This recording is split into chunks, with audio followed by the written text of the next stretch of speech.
வணக்கம் மக்களே, ரேவதி மீடியாவை ஃபாலோ பண்ணுங்கள் மக்களே. எல்லோரும் எப்படி இருக்கீங்க? நான் இன்றைக்கி பன்னீர் பட்டர் மசாலா செய்ய போகிறேன்.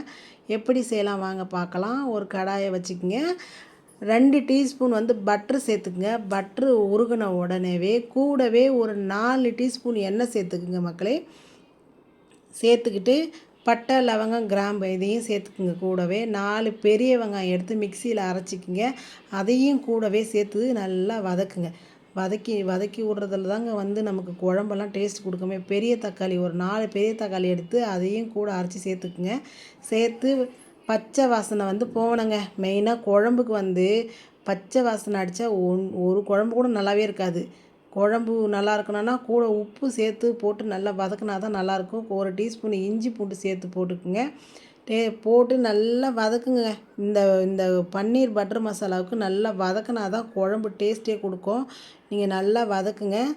அது கூடவே ஃப்ரெஷ் தயிர் வீட்டில் இருந்தாலும் சரி, நல்லா அது 1 கப்பு தயிர் சேர்த்துக்குங்க.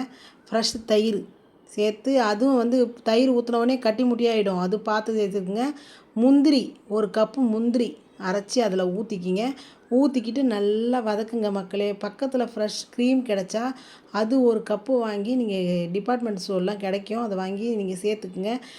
ஃப்ரெஷ் க்ரீம் தான் பன்னீர் பட்டர் மசாலாவுக்கு ஹைலைட் கொடுக்கும். ஒரு பன்னீர் பெரிய பன்னீர் எடுத்து கட் பண்ணி சேர்த்துக்கு அது கலந்துக்குங்க.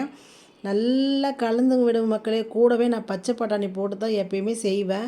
அப்போ தான் பசங்களுக்கு பிடிக்கும், வீட்டில் இருக்கிறவங்களுக்கு பிடிக்கும். எப்படி இருக்குது பாருங்கள்.